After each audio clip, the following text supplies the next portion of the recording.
Здравейте, много съм щастлив, че сме в Кърджали, където е пълно с добри хора. Може би както навсякъде в България, но съм много приятно изненадан, защото 15 000 дръвчета буквално за час и половина, може би по-малко от 2 часа, ще бъдат напълно раздадени и след това засадени. С това Кърджали става един от градовете в България, които се включват в нашата национална инициатива за засаждане на 1 милион дървета с доброволци и обикновени хора в рамките на само 5 месеца. Това е една такава много голяма и силна за мен цел, която вярвам, че заедно можем и ще постигнем.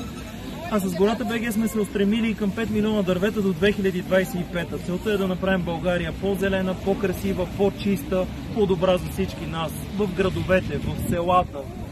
Да възстановим каквото можем край пътища, в гори, по всеки един възможен начин. Така че щастлив съм и много благодаря на добрите хора. Ето и вятъра е на наша страна, на добрите хора от Кърджали, които се включиха и ни помогнаха. Благодаря ви.